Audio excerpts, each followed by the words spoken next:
You can't attract new levels of wealth until you embrace a new identity. Money is only as valuable as your ability to be able to help the people you love, take care of the people you love. You don't want to have to ask money permission to be yourself. I had $11.37 in my pocket and I sat there saying, how do I get from $11.37 to generating enough passive income that I can take care of my family? Is there any skill that can make you more money than getting better with words? There is a difference between talking and speaking. People have been talking their whole life. They haven't been speaking their whole life. Speaking is a skill. Yeah. So you've been talking since you was 1 year old. Yeah. You probably have never spoke. Mm-hmm. Mm-hmm. Right? Whereas a message to market match. And here's how we get better. For every message that you want to say mentally, you've got to ask, does this match the market of people that have a couple different things? Questions that you're answering through your speech. Problems that you're solving through your system or framework. Desire. This is something that I want, and you're channeling my desire and redirecting me to where I can get it. That could be you. Right. Right. So if there is a message that you have to say to a market of people who already have questions, who already have problems, and who already have a desire, you can't create the market, but you can channel the message to the market of people, and they can say yes to themselves when they buy from you. Does it make sense? Yeah. Perfect. So that's one piece. So how does somebody get better with words? I call that first part, message to market match. Second part would be while presenting, I would think what I call H3. Okay. So it's not just, you know what you want to say. You know you want to get up there. What's up, everybody? So a little about me. Nope. Distance between you and the audience now. Right. Ooh, right. You got to break the wall between you and the audience and make it a conversation. What are people able to do for hours? Conversation. What can they not do for hours? Hear you talk. Right. So the more you can make a conversation, it helps. So head, heart, hands is what I describe. Head, that's the expertise you have in your head. You can talk about taxes. You can talk about stocks. You have that in your head. That is your head knowledge. Right. Heart, though, is why do you care enough to share it with me? That's good. What were your failures? How did you get introduced to it? What is your inspiring story? What was the goal you had when you started? What was the gap that kept you from having it? That's heart. That's how you explain it. Right. So imagine if you teach me a little bit that's in your head, but mix it with what's in your heart. Right. Hey, so I've been able to build a stock portfolio of over $1 million. Now, I remember sitting at a conference and watched a gentleman. Now you're in your inspiring story. But I had $11.37 in my pocket, and I sat there saying, how do I get from $11.37 to generating enough passive income that I can take care of my family? Yeah. Now head and heart is matched together. It's not you talking at me, it's you talking with me. I trust you. I believe you. You built brand trust. It makes sense. Yeah. So now you're still teaching. Yeah. But you're teaching in a way that now when you tell me your about me story, your about me is connected to the head knowledge. Right. Don't just say a little bit about me who grew up in this place. No. Blend that into what you know in your head. Yeah. So head, heart, the last is hands. What can the person do with their, and not physical hands, but that's the action. Got it. What can they do to connect to the thing that was in your heart to the thing that's in your head so they get a result? That's good. That is a good presentation style. That's really good. That's really good. Yeah, I'm a firm believer that people don't care how much you know, so they know how much you care. 100%. And connecting with an audience before you talk at the audience is so incredibly important. And I think if people just got that's one of the things I learned from you, right? If people just understood that you need to connect with the audience and meet them where they are, and even if you could put yourself beneath them or show them that you were once worse off than what they were, so good, then they can connect with you and rise up with your hero story. Yeah. But so many people want to, because of arrogance, want to flex to a group of people that they think they're better than, or they get more money than, and then expect that same group of audience to give them more money. Yeah. Right. Which is crazy. You know what I don't want? What's that? Another conference that people forget about by Monday. Well, the good news is this ain't that. People gonna leave Wealth Weekend with the structure, the strategy, and all the secrets that have been kept from them for far too long. And a team that'll help them implement those strategies, right? That part. Thanks. Oh, there go my ball. You see, This is what happens when you try to rush the process. I'll tell you. I'm gonna take it slow. Nice and slow. That's much better. You see, it's not just about force, it's about having the right form. So I've been trying to tell you the whole time, and that's exactly what we're gonna show people, is how to have the right form at Wealth Weekend when it comes to wealth building. Well, make sure you're in the room at Wealth Weekend 2026 so you can get the right form to building your wealth.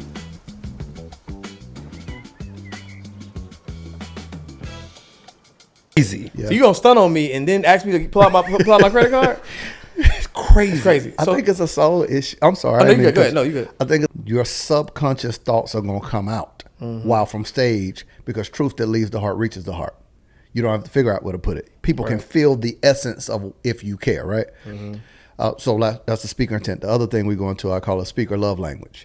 It's, do you want applause? Do you want people to celebrate you for how good you are? Do you want words of affirmation? Do you want quality time where people spend more time on your content?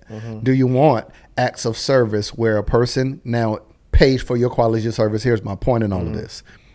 My intent has now shifted because I have a word associated to what I want to talk about. So anytime you hear me talk, underneath the surface of all of it is identity. That's no matter what subject matter I talk about, what I'm really at the essence and core of what I'm talking about is identity. Because I realize you can't attract new levels of wealth until you embrace a new identity. Right. Facts. When I play basketball, all my players play basketball. You attract your community based on your identity. Yeah. Right. Facts. So to your point of the person and the ego and the arrogance, most of us built businesses as a trauma response, and we normally started without having all that we needed.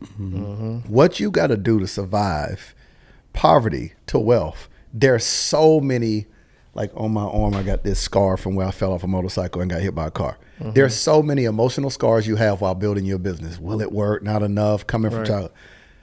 Then magically money comes. But guess what? It don't remove none of the scars.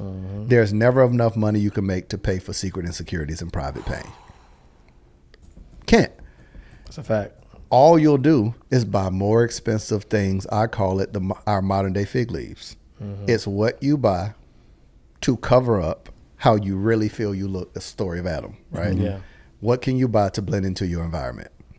So if you're on stage and now never got attention, never been celebrated for who you are, traveling and speaking can make you feel like a rock star.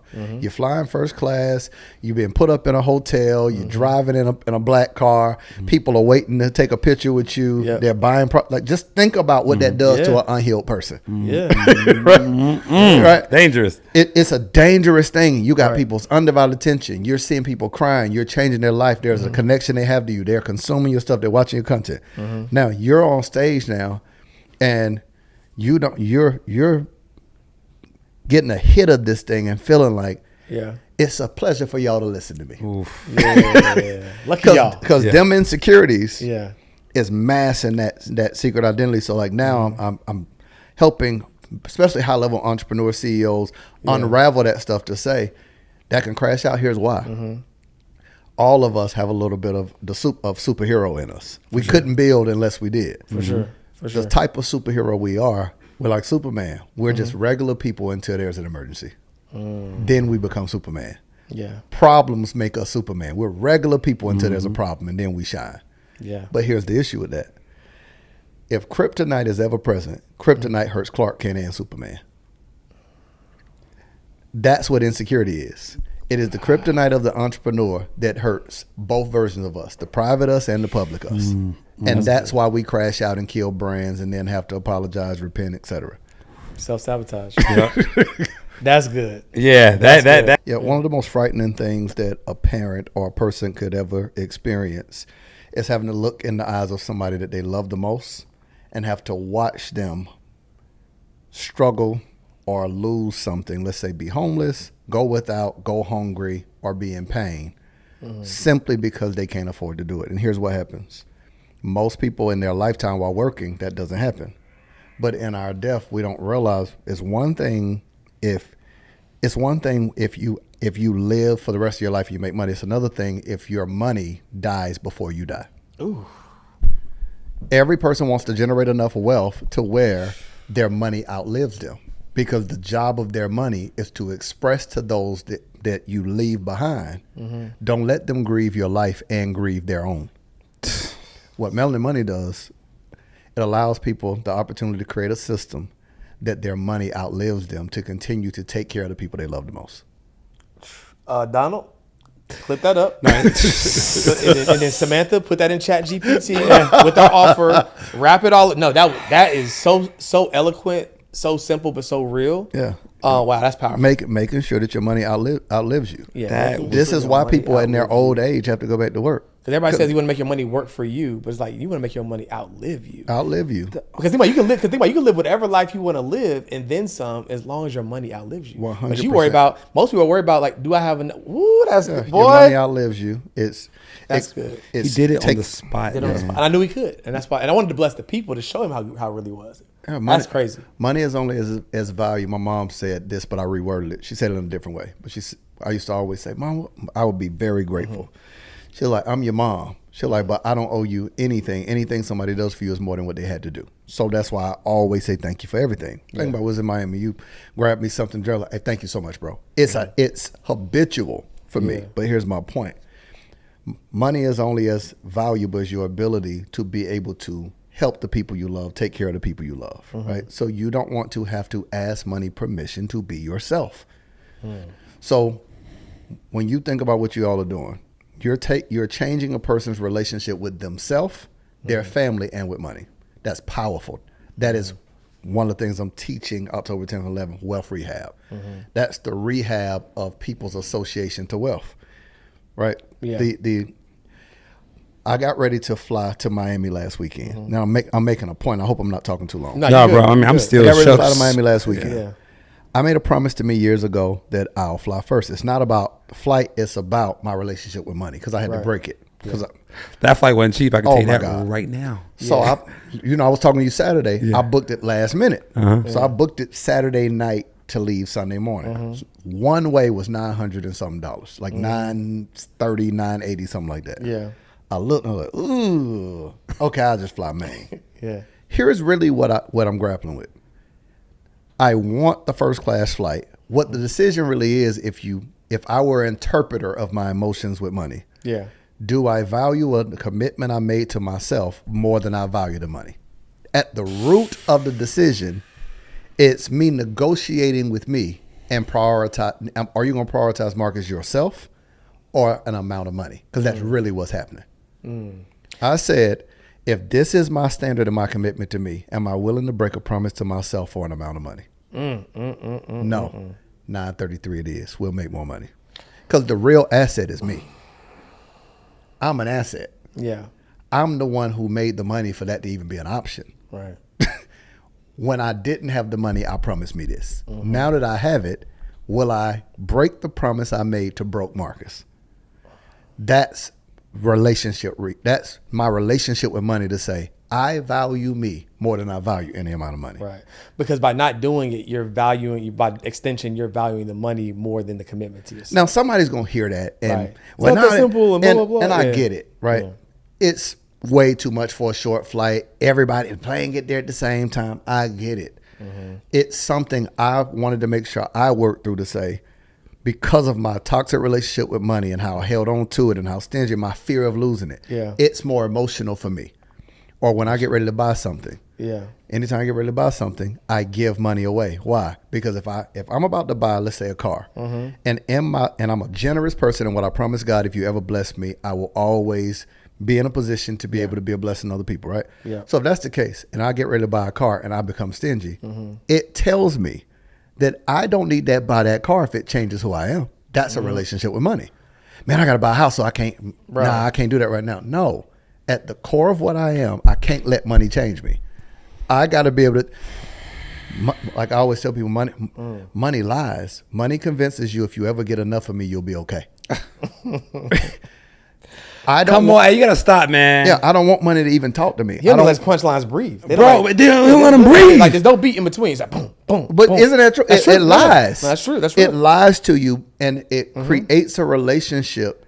Money tells you to do things for money that you won't do for anything else. Yeah. Man, I don't wake up early, but when you work and they tell you get up early, you will. That's what the Bible means when it said love of money is the root of all evil. When you will do for money what you won't do for anything else that you value more. What? So when you will get up, drive an hour in traffic, but won't get up and drive an hour for a thing that advances your life, improves the quality of your relationships, improves your health. What you won't do for what you won't do for God, what you'll do for money. That's avarice. It's extreme greed. It's not saying money, because the same Bible says money answers all things. It's not contradictory. Right. Yeah. It's priority. Right. Right. It's what goes first. So I try to make sure I reel that thing in constantly to say, I do a thing, bro, called an adult scholarship. There is a set amount of money that I put aside every month that I have to give away. Yeah. Like, have to.